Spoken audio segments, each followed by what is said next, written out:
Hello, I am Vijay Raskar hair.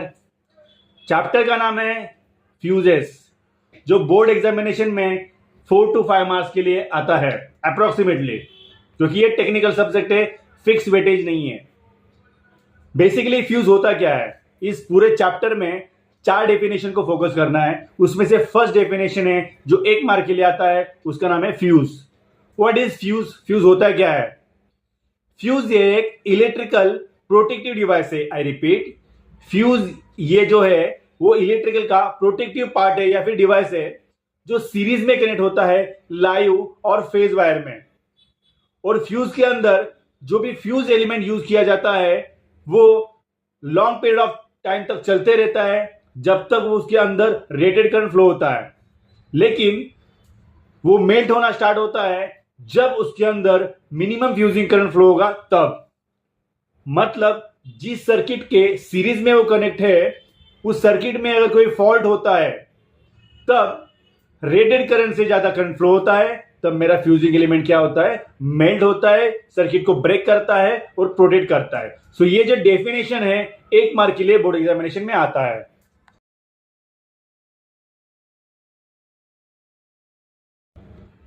Previous chapter में हमने देखा था different types of symbols. Similarly fuse का भी एक सिंबल है जो हाफ मार्क के लिए आपको एग्जामिनेशन में पूछा जाता है। किसी भी सर्किट डायग्राम में या फिर सिंगल लाइन डायग्राम में अगर फ्यूज का ये सिंबल दिया है, मतलब वहां पे वो फ्यूज यूज करना है।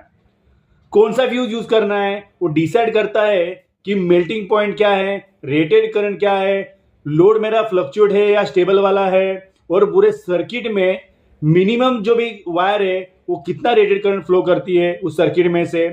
इसके ऊपर हम लोग का फ्यूज एलिमेंट डिसाइड होता है। बहुत सारे फ्यूज एलिमेंट्स है, उसमें से 4 को मैं फोकस कर रहा हूं। जैसे कि लेड है, लेड टिन अलॉय है, टिन कॉपर है और सिल्वर है। लेड जो होता है वो 3 एम्पियर तक यूज किया जाता है। फिर lead tin alloy 3 ampere to 15 ampere तक यूज किया जाता है। फिर हमारा टिन कॉपर है वो 15 एम्पियर तक या 15 एम्पियर के आगे यूज किया जाता है। और सिल्वर है जो मोस्टली हाई एचपी मोटर्स में यूज किया जाता है। अभी सिल्वर जो मटेरियल है हाई एचपी मोटर्स में क्यों यूज किया जाता है? सिंपल आंसर है, हाई एचपी जो मोटर होती है वो रेटेड करंट लेती है, मतलब ज्यादा करंट लेती है, राइट? तो रेटेड करंट लेती है मतलब क्या है कि उस मोटर को ऑपरेट करने के लिए सफिशिएंट करंट फ्लो होना जरूरी है। सिल्वर जो एलिमेंट है वो इजीली मेल्ट नहीं होगा, उसका मेल्टिंग पॉइंट ज्यादा है as compare with others and design. तो इसीलिए जब भी हम लोग फ्यूज डेवलप करेंगे और फ्यूज एलिमेंट सिलेक्ट करेंगे, तो जो हमारा सर्किट है वो कौन से एम्पियर के लिए बनाया है, उसके रेटेड करंट क्या है, ये सारे कंडीशन देखने के बाद ही क्या होता है, फ्यूज एलिमेंट सिलेक्ट किया जाता है। तो उसमें से ये 4 जो है वो हम लोग को फोकस करना है। बाकी सब अलग अलग टाइप्स होते हैं, वो भी आप पढ़ सकते हो जब आपका नॉलेज गेन ज्यादा होगा तब। अभी क्या है फ्यूज, इसमें भी हम लोग को क्या देखना है कि फ्यूज एलिमेंट जब हम लोग सिलेक्ट करेंगे तो जो भी रेटेड करंट है उससे 1.5 टाइम्स और करंट फ्लो होता है, तभी जाके मेरा जो फ्यूज एलिमेंट है वो मेल्ट होगा।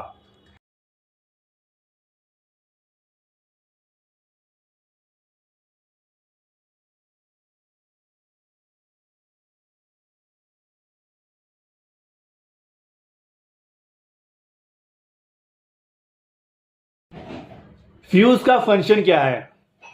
कीवर्ड से 2 चीजें याद रखनी है, एक है शॉर्ट सर्किट, दूसरा है ओवरलोड या फिर ओवर करंट। इसका मतलब क्या है, अगर कहां पर भी शॉर्ट सर्किट होता है तो फ्यूज एलिमेंट से रेटेड करंट से 1.5 टाइम्स करंट ज्यादा फ्लो होता है और मेरा जो फ्यूज एलिमेंट है वो ब्रेक हो जाता है, बिकॉज मेल्टिंग पॉइंट से वो आगे चला जाता है। दूसरा है ओवरलोड या फिर ओवर करंट। सेम आंसर है, कहां पर भी अगर लोड बढ़ गया, डिमांड बढ़ गया करंट का, तो obviously excess amount of current flow होगा। Excess amount of current flow होगा मतलब क्या होगा, रेटेड करंट से ज्यादा फ्लो होगा और ऑब्वियसली मेल्टिंग पॉइंट से आगे चला जाएगा। मतलब 1.5 टाइम्स रेटेड करंट से अगर फ्लो होगा तो मेरा जो फ्यूज एलिमेंट है वो ब्लो ऑफ हो जाएगा। अभी क्या है, फ्यूज एलिमेंट ब्लो ऑफ कैसे होता है, एलिमेंट कैसे सिलेक्ट किया जाता है? सिंपल आंसर है, मटेरियल और diameter of the fuse element. तो इस तरीके से फ्यूज एलिमेंट सिलेक्ट किया जाता है।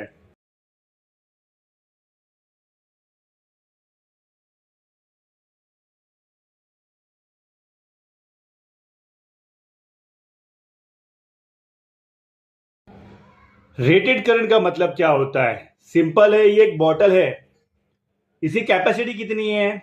1 लीटर। मतलब इस बॉटल की रेटेड वैल्यू है 1 litre water, right. Similarly rated current का मतलब होता है कि किसी भी एलिमेंट में से अगर उतना अमाउंट ऑफ करंट फ्लो होता है तो मेरा डिवाइस को कुछ भी प्रॉब्लम नहीं है। फॉर एग्जांपल, अगर मेरा जो लोड या फिर सर्किट है उसका रेटेड एम्पियर अगर 12 एम्पियर है, तो मतलब 12 एम्पियर अगर उस सर्किट में से फ्लो होता है वो प्रॉपरली फंक्शन करेगा। और मेरा फ्यूज एलिमेंट जो है वो भी अगर 12 एम्पियर होगा तो वो रेटेड वैल्यू है और मेरा फ्यूज एलिमेंट ब्लो ऑफ नहीं होगा। तो रेटेड करंट मतलब क्या होता है? ये सेफेस्ट वैल्यू है जो फ्यूज एलिमेंट से फ्लो होती है और मेरा जो डिवाइस है जिसको मैं प्रोटेक्ट करता हूं उसके लिए वो वैल्यू सफिशिएंट है। इस तरीके से फ्यूज एलिमेंट का रेटेड करंट होता है।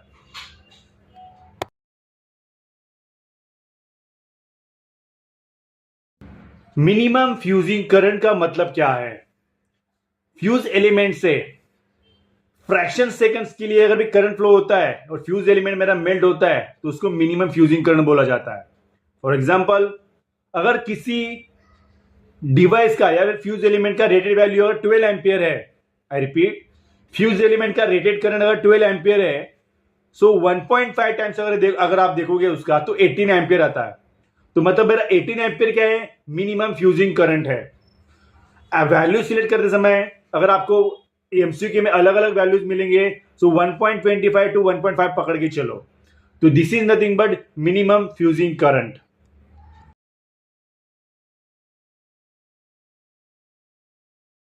फ्यूजिंग फैक्टर, फ्यूजिंग फैक्टर ये एक रेशियो है, एक फॉर्मूला है जो फ्यूज एलिमेंट का फैक्टर निकालने के लिए काम में आता है। क्या होता है fusing factor? It is the ratio of minimum fusing current to rated current, और ये हमेशा एक से ज्यादा ही होना चाहिए। अगर आप डिजाइन देखोगे या फिर फ्यूजिंग फैक्टर का स्टैंडर्ड वैल्यू देखोगे, सो 1 टू 1.25 या फिर 2 तक वो जाता है। मतलब 1 से लेकर 2 तक वो रहता है फ्यूजिंग फैक्टर। फ्यूजिंग फैक्टर मतलब क्या होता है? पूरे फ्यूज एलिमेंट से कम करंट जब मेरा फ्यूज एलिमेंट मेल्ट होगा और मेरे प्रोटेक्ट को डिवाइस को प्रोटेक्ट करेगा जिसके सीरीज में वो कनेक्ट है। तो this is nothing but fusing factor, जो एक्यूरेट वैल्यू देता है फ्यूज सिलेक्शन के लिए और मेरे सर्किट को प्रोटेक्ट करने के लिए हेल्प करता है।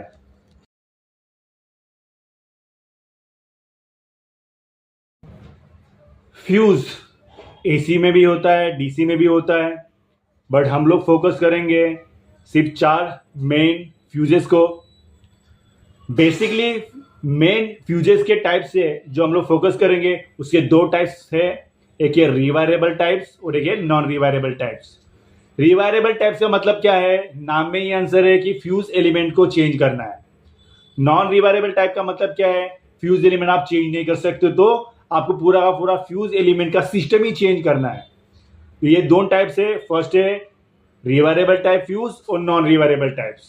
नाम में ही बोला गया है कि कौन सा कॉस्टली है, कौन सा चीप है, कौन सा सिंपल डिजाइन है और कौन सा कॉम्प्लेक्स डिजाइन है, like that. So rewirable type में 2 टाइप को फोकस करना है, एक है राउंड टाइप फ्यूज और कटआउट और दूसरा है KitKat fuse. I repeat, round type fuse और दूसरा है किटकैट फ्यूज। किटकैट फ्यूज हमारे बिल्डिंग के नीचे होता है, जो रेगुलर आप देखते हो उसको किटकैट फ्यूज बोला जाता है। दूसरा है non rewirable fuse, that is costly है, उसके 2 टाइप्स है, एक है HRC fuse that is high rupturing capacity fuse जो मोस्टली हाई एचपी मोटर में यूज किया जाता है, और दूसरा है कार्टेज फ्यूज। उसके डिटेल में पढ़ेंगे 1 बाय 1।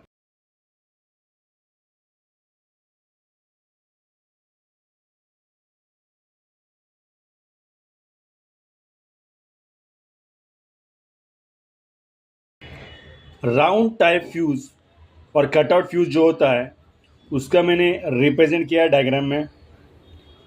राउंड टाइप फ्यूज जो होता है वो सीलिंग रोज जैसा दिखता है, अगर आपने देखा रहेगा सीलिंग रोज उसके जैसा ही होता है, सर्कुलर इन शेप होता है, उसके ऊपर कवर होता है।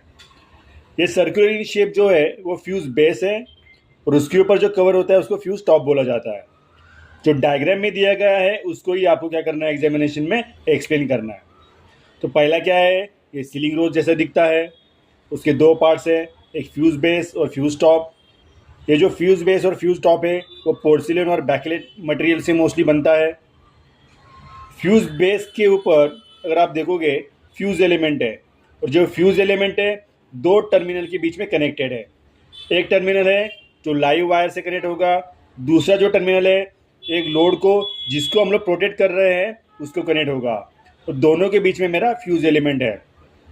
अभी यहाँ पे डिसएडवांटेजेस क्या है कि जब फ्यूज़ बेस जो है वो फिक्स होगा किसी सरफेस के ऊपर with the help of screws, तो जब ये फिक्स होगा और जब जब मेरा फ्यूज़ एलिमेंट ब्लो ऑफ होगा तब क्या होता है कि फ्यूज़ एलिमेंट ब्लो ऑफ होने के बाद जब उसको रिप्लेस करना है बराबर, तो उस समय जो मेरा लाइव वायर है वो कनेक्टेड होता है। तब इस फ्यूज़ एलिमेंट को रिप्लेस करने के लिए एक्सपर्ट की ज़रूरत होती है जो अनस्किल पर्सन नहीं कर सकता, तो ये अनसेफ है। तो इसको मिनिमाइज़ करने के लिए जो नेक्स्ट फ्यूज़ है किटकैट फ्यूज़ उसको हम लोग यूज़ करते हैं।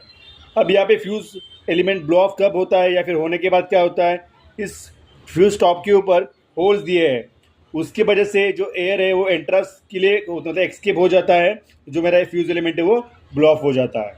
किसी किसी राउंड टाइप फ्यूज़ में आपको ये होल्स नहीं दिखेंगे। इस तरीके से एक मार्क का डायग्राम है, आपको उसका कंस्ट्रक्शन एक्सप्लेन करना है और ड्रॉबैक एक्सप्लेन करना है for 3 marks.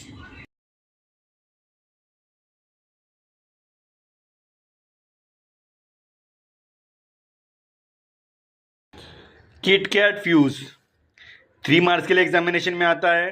Diagram for 1 mark, construction for 1 mark, और उसका वर्किंग या फिर एडवांटेजेस और डिसएडवांटेजेस 1 मार्क के लिए। वर्किंग लिए तो भी 1 मार्क्स के लिए आता है।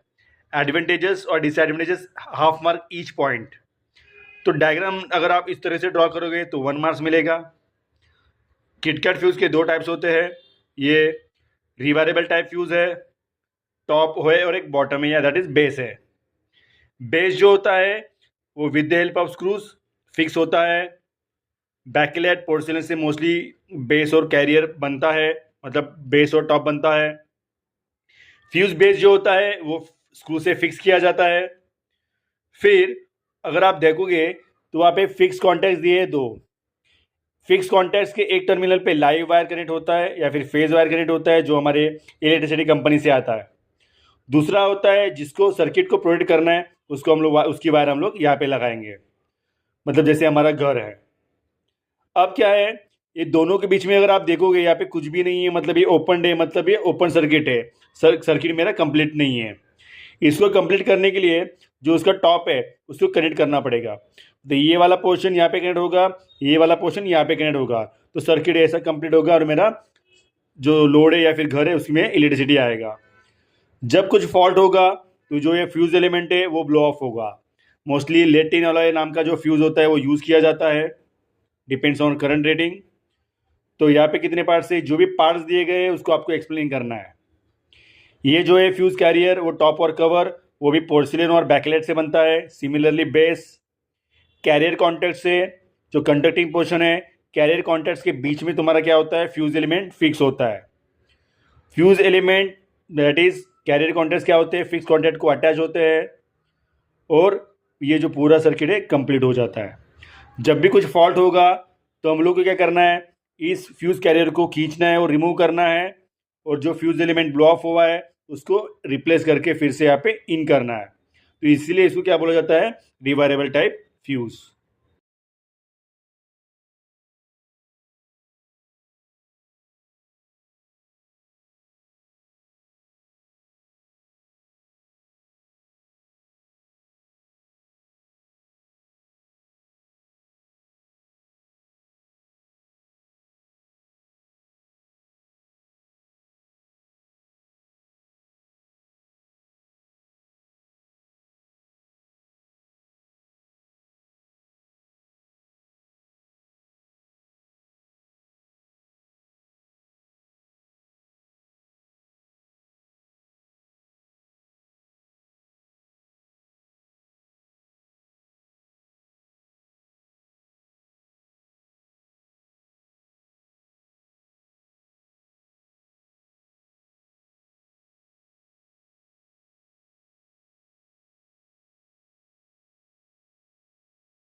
HRC फ्यूज 3 मार्क्स के लिए आता है। Same diagram for 1 marks, construction for 1 marks, working या फिर एडवांटेजेस डिसएडवांटेजेस 1 मार्क्स के लिए। एडवांटेजेस और disadvantages half mark each point होता है। अभी क्या है, HRC फ्यूज जो होता है, जो नॉन रिवायरेबल फ्यूज है, मतलब कॉस्टली होगा, फ्यूज एलिमेंट ने चेंज नहीं करना है, तो पूरा का पूरा फ्यूज HRC फ्यूज चेंज करना है। बेसिकली क्या होता है कि अगर आपने इसके पहले किटकैट फ्यूज के बारे में पढ़ा है तो वहाँ पे क्या बोला गया है, लैक ऑफ डिस्क्रिमिनेशन होता है। मतलब क्या होता है कि प्रिसीजन नहीं है, एक्यूरेट नहीं है, मतलब कुछ फॉल्ट हुआ है नहीं हुआ ये जज करना बहुत डिफिकल्ट होता है। उतना अमाउंट ऑफ हीट डेवलप करने में उतना वो सफिशिएंट नहीं होता है, कैपेबल नहीं होता है। तो जब भी हम लोग हाई एचपी की मोटर यूज करते हैं तो वहाँ पे precision is very very important, safety is very very important. इसीलिए HRC फ्यूज मोस्टली प्रीफर किया जाता है। अभी आप बोलोगे फिर सर सेफ्टी तो उसमें भी होना चाहिए, सेफ्टी वहाँ पे है, सेफ्टी यहाँ पर भी है। यहाँ पे फर्क क्या है मेरी जो हाई एचपी मोटर है उसका रेटेड करंट बहुत ज़्यादा है। रेटेड करंट जो है वो सारे फ्यूज एलिमेंट नहीं कैरी कर सकते। तो यहाँ पे क्या है, सिल्वर मटेरियल यूज किया गया है, मतलब इसका मेल्टिंग पॉइंट अलग है, उसका डिजाइन अलग है, स्ट्रक्चर अलग है। मतलब क्या है, जब भी मेरा फ्यूज एलिमेंट यहाँ पे फिक्स होगा तो इस तरीके से उसमें आर्सिंग होना चाहिए कि वो ब्लो ऑफ हो जाए। इसीलिए हाई एचपी मोटर्स में क्या है, HRC फ्यूज यूज की जाती है mostly because of silver material और उसके प्रॉपर्टी की वजह से। अब अगर आप देखोगे ये जो HRC फ्यूज है उसकी सारे पार्ट्स में जो भी लेबलिंग किया है बस आपको उसको एक्सप्लेन करना है एग्जामिनेशन में। ध्यान से देखोगे इसका जो बॉडी है वो ट्रांसपेरेंट होता है, ग्लास की बनी होती है, मतलब आप उसके आर पार देख सकते हो फ्यूजिंग एलिमेंट लगा हुआ है। बॉडी सेरेमिक की मोस्टली बनती है, ग्लास की भी बनती है। अब यहाँ पे क्या है, 2 जगह पे ब्रास एंड कैप दिए गए हैं। अभी ऐसा भी होता है, ये सर्कुलर शेप में भी होता है एंड कैप, वो कनेक्ट करते हैं। एक टर्मिनल होगा लाइव के लिए और एक टर्मिनल है मोटर के पास, दैट इज जिसको हम लोग को प्रोटेक्ट करना है उसकी तरफ। इन दोनों के बीच में अगर आप देखोगे तो फ्यूजिंग एलिमेंट कनेक्टेड है, लेकिन ये फ्यूजिंग एलिमेंट है ये एक बॉडी में कवर्ड है जो ग्लास की बनी है, और उस बॉडी के अंदर अगर आप देखोगे तो क्वार्ट्ज पाउडर दिया गया है। क्वार्ट्ज पाउडर क्यों दिया गया है, क्योंकि जो फ्यूजिंग एलिमेंट है वो सिल्वर का बनाया हुआ है। और क्वार्ट्ज पाउडर क्या करेगा, जब भी कोई फॉल्ट होता है तब क्या होता है, इन दोनों के बीच में इलेक्ट्रिक आर्सिंग क्रिएट करने का काम करता है। तो वो आर्क क्या करती है, फ्यूजिंग एलिमेंट को ब्लो होने के लिए उतना सफिशिएंट हीट डेवलप करती है और फ्यूजिंग एलिमेंट क्या हो जाता है, ब्लो ऑफ हो जाता है। और ब्लो ऑफ होने के बाद मेरा जो सर्किट है वो प्रोटेक्ट हो जाता है। अभी यहाँ पे क्या है, ये आर्सिंग क्रिएट करने के लिए कुछ समय लगता है, कुछ टाइम लगता है। मतलब क्या है कि हमको कुछ टाइम मिलता है अगर फॉल्ट हुआ है उसको रिकवर करने के लिए। अगर हम लोग फॉल्ट को रिकवर नहीं करेंगे तो मेरा जो आर्सिंग है वो क्रिएट हो जाएगा, फ्यूज क्या हो जाएगा, ब्लो ऑफ हो जाएगा। तो ये इसमें एक एडवांटेजेस है। इसलिए HRC फ्यूज इसकी ये एडवांटेजेस के साथ एक्यूरेट है, रिलायबल है, मतलब ट्रस्टवर्दी है। इसलिए मोस्टली HRC फ्यूज यूज करते हैं हाई एचपी मोटर्स में। और ये हम आपको दिखेगा गाड़ी के अंदर भी आप देखोगे तो HRC फ्यूज आपको मिल जाएगा अगर आपको देखना है तो ये इस तरीके से पूरा HRC फ्यूज एक्सप्लेन करना है 3 मार्क्स के लिए।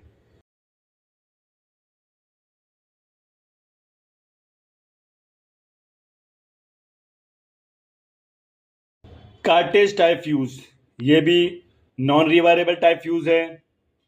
HRC फ्यूज अगर आप लोग देखा रहेगा कि मोस्टली हाई एचपी मोटर्स में यूज किया जाता है, मैंने मोस्टली वर्ड यूज किया है। लेकिन अगर HRC फ्यूज अगर यूज नहीं करना है, रेटेड करना अलग है, डिजाइन अलग है, तो हम लोग क्या कर सकते हैं, मोटर के लिए कार्टेज फ्यूज भी यूज करते हैं। भाई कार्टेज फ्यूज में अलग क्या है, अगर आपने देखा रहेगा कि बंदूक की गोली कैसे होती है या फिर जो हमारा प्रिंटर होता है उसका कार्टेज कैसे होता है, उस तरीके से ये बनाया गया है, ओल्ड टाइप का कार्टेज जैसा। अगर ध्यान से देखोगे इसका जो बॉडी होती है वो सेरेमिक बॉडी होती है और ये इसको इस तरीके से डिजाइन किया जाता है, वो हीट रेजिस्टेंस का काम करती है, इस तरीके से उसकी बॉडी सिलेक्ट की जाती है। अगर आपने देखा रहेगा कि ये इस तरीके से बॉडी है, जो मैंने बंदूक की गोली जैसे बोला या फिर कार्टेज जैसा बोला, इस तरीके से उसको बनाया गया है, इसलिए उसको कार्टेज टाइप फ्यूज बोला जाता है। सेम एज HRC फ्यूज, अगर HRC फ्यूज में क्या होता है, अगर वो ब्लो ऑफ हो जाएगा तो वहाँ पे विंडो है, ग्लास है, उसके समझ में आ जाएगा कि वो ब्लो ऑफ हुआ है। कार्टेज फ्यूज में क्या होता है वो समझाने के लिए या फिर देखने के लिए यहाँ पे विंडो दिया गया है या फिर इंटेक्स सर्कल दिया हुआ है। अब क्या है, यहाँ पे सेम HRC फ्यूज जैसा ही 2 ब्रास एंड कैप है, एक लाइव वायर को कनेक्ट होता है जो इलेक्ट्रिसिटी से आता, मेन इलेक्ट्रिसिटी से आता है। ये जो है जिस सर्किट को प्रोटेक्ट करना है वहाँ पे ये वाला पार्ट कनेक्ट होता है। इन दोनों के बीच में मेरा सिलेंड्रिकल पोर्शन है जो हीट रेजिस्टेंस का काम करता है, और उसके अंदर मेरा फ्यूज एलिमेंट कनेक्टेड है, और फ्यूज एलिमेंट के सराउंडिंग में मेरा क्वार्ट्ज पाउडर कनेक्टेड है। क्वार्ट्ज पाउडर हेल्प करता है मेरा फ्यूज एलिमेंट को ब्लो ऑफ करने के लिए, उतना आर्क क्रिएट करने के लिए। अब क्या है, ये जो पूरा कार्टेज फ्यूज एलिमेंट है या फिर जो फ्यूज है उसके अंदर जो एलिमेंट है वो कभी कभी टीन कॉपर भी होता है, सिल्वर भी होता है, या दूसरा एंटीमनी भी होता है, या फिर हम लोग एज पर डिजाइन के हिसाब से उसको चेंज कर सकते हैं। और जो HRC फ्यूज और कार्टेज फ्यूज है वो 2 एम्पियर से लेकर 800 एम्पियर तक यूज किया जाता है, depends on rated current and requirement of the load. तो इस तरीके से आपको सारे चारों के चारे फ्यूज पढ़ना है। ईच फ्यूज 3 मार्क्स एक्सप्लेनेशन के लिए आएगा, डायग्राम 1 मार्क के लिए, कंस्ट्रक्शन 1 मार्क्स के लिए, एडवांटेजेस और डिसएडवांटेजेस लिखोगे तो हाफ मार्क ईच, वर्किंग पूछोगे तो नियरली मोस्टली वर्किंग सबका सेम ही है, बस क्या होगा नाम के हिसाब से आपको उसका जो एक्सप्लेनेशन है वो चेंज करना है। तो इस तरीके से पूरा चैप्टर आपको क्या करना है 4 to 5 मार्क्स के लिए पढ़ना है।